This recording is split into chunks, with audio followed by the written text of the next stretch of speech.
의대 정원 확대 등에 반대하면서 집단 휴진을 이어온 전공의들, 오늘부터 현장에 복귀하고 있습니다. 다만 전공의협의회 비대위 집행부가 총사퇴했고 내부 반발도 거세 불씨는 여전합니다. 현장에 나가 있는 취재기자 연결합니다. 부장원 기자. 네, 서울 연건동 서울대병원에 나와 있습니다. 네, 주요 병원들 상황 어떻습니까?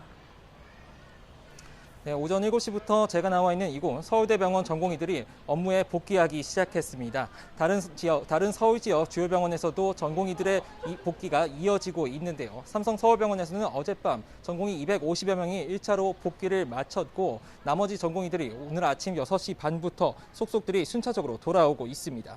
세브란스 병원과 서울 아산병원, 서울 성모병원 등 다른 주요 병원에서도 전공의와 전임의 대부분이 속속 복귀하고 있는 상태인데요.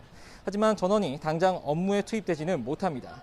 코로나19 진단검사를 받고 음성 판정이 나온 뒤 복귀해야 해 다소 시간이 걸리기 때문인데요. 현재 병원마다 복귀 여부나 그 규모는 천차만별입니다. 우선 지역 수련병원은 복귀 시점이 정해지지 않아서 혼선이 빚어지고 있습니다. 충남대병원과 의치대병원 등은 집단 휴진 단체 행동을 거두기로 했지만 전남대병원과 조선대병원, 광주기독교병원 등 전공의 500여 명은 집단 휴진을 이어간다는 방침입니다. 따라서 오늘 현장에 복귀하는 전공의 규모가 얼마나 될지는 오후 늦게나 파악될 전망입니다. 네, 이런 가운데 갈등의 불씨 여전히 남아있는 분위기라면서요. 네, 정부와의 합의점을 찾아내면서 일단 진료에는 복귀하기로 한 상황인데 정상 궤도에 오르기까지는 상당한 시간이 걸릴 전망입니다. 이번 업무 복귀는 사실 어제 대한전공의협의회 비상대책위원회가 이끌어낸 하나의 단일한 큰 의견이라기보다는 각 병원별 전공의들이 자체 논의를 거쳐 이끌어낸 결정으로 볼 수 있기 때문입니다. 어제 오후 전공의협 비대위는 온라인 간담회를 열고 업무 복귀를 결정했습니다. 하지만 전체 전공의의 의견을 듣고 복귀 여부를 정하라는 요구가 많았고 간담회 끝에 집행부는 총사퇴했습니다.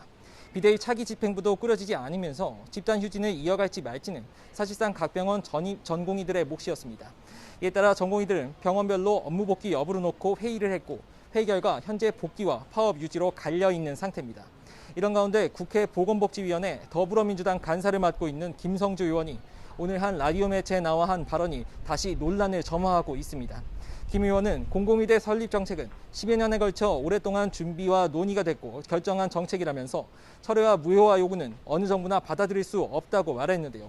이에 대해 대한의사협회는 즉각 성명을 내고 김 의원의 얘기는 의정 합의를 망각한 듯한 발언이라며 이런 행위가 당정에서 계속 나올 경우 지난 4일 합의 철회가 불가피하고 다시 투쟁에 나서는 것을 고려할 수밖에 없다고 주장했습니다.